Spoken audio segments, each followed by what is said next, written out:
Hello my dear friends, मैं असीम। आज के इस वीडियो में मैं आपको गोल्स क्यों इम्पोर्टेंस रखते हैं और हम उन्हें कैसे बना सकते हैं इसके बारे में डिस्कशन करने वाला हूं। यदि आपके जीवन में भी गोल से रिलेटेड समस्या है तो ये वीडियो आपके लिए ही है।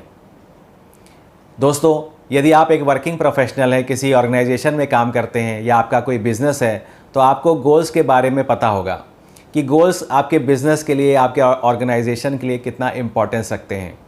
ये गोल्स शॉर्ट टर्म गोल हो सकते हैं, मिड टर्म गोल हो सकते हैं और लॉन्ग टर्म गोल्स भी हो सकते हैं कि आपका बिज़नेस या आपका ऑर्गेनाइजेशन 1 साल में क्या अचीव करना चाहता है, 3 से 5 साल के बीच में क्या अचीव करना चाहता है या 10 साल के बाद क्या अचीव करना चाहता है। ये प्रॉपरली लिखा हुआ होता है और सारे एम्प्लॉयज़ को पता होता है कि ऑर्गेनाइजेशन का गोल क्या है। जब सारे एम्प्लॉयज़ को ऑर्गेनाइजेशन का गोल पता होता है तभी वो प्लान कर पाते हैं और तभी वो अप्रोप्रिएट एक्शंस ले पाते हैं और फिर उसे गोल को अचीव कर पाते हैं। ठीक ऐसा ही हमारी इंडिविजुअल लाइफ में होता है। यदि आपके जीवन में प्रॉपरली गोल्स लिखे हुए हैं और आपको पता है कि आपको क्या गोल किस टाइम फ्रेम में अचीव करना है, तभी आप ऐसे एक्शंस ले पाते हैं, ऐसी प्लानिंग कर पाते हैं जिससे आप उस गोल को अचीव कर पाएँ। यदि आपकी लाइफ में कोई गोल नहीं है तो आप एक हेवायर ज़िंदगी जी रहे हैं। कभी भी हवा का झोंका आता है तो आप इस तरफ चले जाते हैं या कभी इस तरफ चले जाते हैं और बाद में असंतोष में आप अपना जीवन व्यतीत करते हैं क्योंकि आपका टाइम वेस्ट हो रहा होता है और आप जीवन में कुछ भी अचीव नहीं कर पा रहे होते हैं।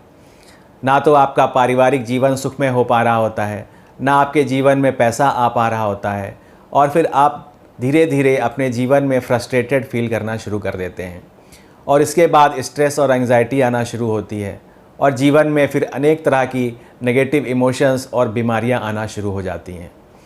इसलिए दोस्तों, ये गोल बहुत इम्पोर्टेंस रखता है और गोल्स जैसा मैंने आपको बताया, short term goal, mid term goal और लॉन्ग टर्म गोल, ये आपके जीवन में होने चाहिए। आप एक साल में आप क्या चाहते हैं, ये आपका शॉर्ट टर्म गोल है। 3 से 5 साल के बीच में आप कहाँ पहुँचना चाहते हैं, ये आपका मिड टर्म गोल है और 10 साल में या 20 साल में आप क्या अचीव करना चाहते हैं, ये आपका लॉन्ग टर्म गोल हो सकता है। ये गोल आपका पर्सनल गोल भी हो सकता है, आपका फाइनेंशियल गोल भी हो सकता है, आपका हेल्थ गोल भी हो सकता है। इसलिए गोल बहुत इम्पोर्टेंट है। अगर आपकी लाइफ में गोल नहीं है तो फिर आप उसको अचीव नहीं कर पाएंगे। आपके पास रास्ते नहीं होंगे, आपके पास प्लानिंग नहीं होगी, आपके पास एक्शन नहीं होगा कि आप उस गोल को अचीव कर पाएँ। इसलिए आप अपनी लाइफ में गोल्स ज़रूर लिखें। अब आइए जानते हैं अब ये गोल्स हम कैसे लिख सकते हैं। अगर आपने भी अपने लिए गोल प्लानिंग कर रखी है तो आप ये देखिए कि आपका गोल कहीं वेग तो नहीं है, यानी कि आपका जो गोल है वो वेग तो नहीं है, वो उसको एकदम कंक्रीट, एकदम क्लियर होना चाहिए। आपके सबकॉन्शियस माइंड को पता होना चाहिए कि आप क्या चाहते हैं। जैसे कि कई बार हमारा गोल हो जाता है कि मैं फ़िट होना चाहता हूँ।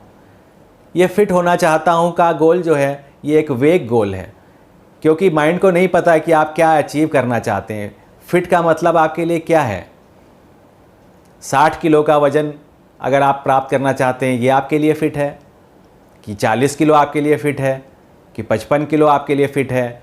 आपके माइंड में कोई एथलीट की फ़िगर है जिसको आप फ़िट मान रहे हैं या कोई एक्टर को आपने फ़िट माना है, तो ये एक वेग स्टेटमेंट है कि मैं 1 साल के बाद फ़िट होना चाहता हूँ। तो आप ऐसे गोल को रिव्यू करें और उसको क्लियर बनाएं। बताने का मतलब है कि आप बताएं कि मैं फ़िट होना चाहता हूँ, मेरा वेट 65 kg होना चाहिए 1 साल के बाद, मेरी वेस्ट लाइन इतनी होनी चाहिए। तो इससे आपका माइंड क्लियर हो जाता है कि आपका गोल क्या है, आप क्या चाहते हैं। अक्सर हम अपनी लाइफ में वेग गोल्स ही बनाते हैं कि हमें लाइफ में पैसा चाहिए। दोस्तों, पैसा हम सबको चाहिए होता है, लेकिन अब आपके माइंड को पता होना चाहिए कि आपको कितना पैसा चाहिए। आपको 10,000 चाहिए या आपको 20,000 चाहिए, आपको 2 लाख चाहिए, आपको 5 लाख चाहिए, 10 चाहिए या आपको 20 लाख चाहिए सालाना, या आपके माइंड को पता होना चाहिए। तो पहला रूल है फ्रेंड्स कि आपका जो गोल है वो वेग नहीं होना चाहिए, इट शुड बी क्लियर। और दूसरा, वो रियलिस्टिक होना चाहिए जिसको आप अचीव कर पाएँ। आपको माइंड को पता होना चाहिए कि ये गोल जो है वो अचीवेबल है, वो रियलिस्टिक है। हम लोग अक्सर जो है अपने लिए बड़े गोल्स बना लेते हैं और ये सोचते हैं कि एक दिन हम उन्हें हासिल कर लेंगे, लेकिन हमारे सबकॉन्शियस माइंड को पता होता है कि ये अचीवेबल गोल नहीं है, ये रियलिस्टिक गोल नहीं है और हम इसे हासिल नहीं कर सकते। इसलिए आप जितने भी बड़े गोल्स बनाइए, आप उसे हासिल नहीं कर पाते और फिर आखिर में आपको फ्रस्ट्रेशन हो जाती है। इसलिए गोल आपका जो है रियलिस्टिक होना चाहिए और एक टाइम बाउंड होना चाहिए कि आपको पता है कि ये गोल हमें 1 साल में चाहिए, 2 साल में चाहिए, 3 साल में चाहिए, 5 साल में चाहिए, या इस गोल को हमें 10 साल में चाहिए। आशा कर रहा हूँ आपको ये वीडियो अच्छा लगा होगा। इसे लाइक और शेयर करें और यदि आप मेरे चैनल पर नए हैं तो इसे सब्सक्राइब भी करें। Thank you friends.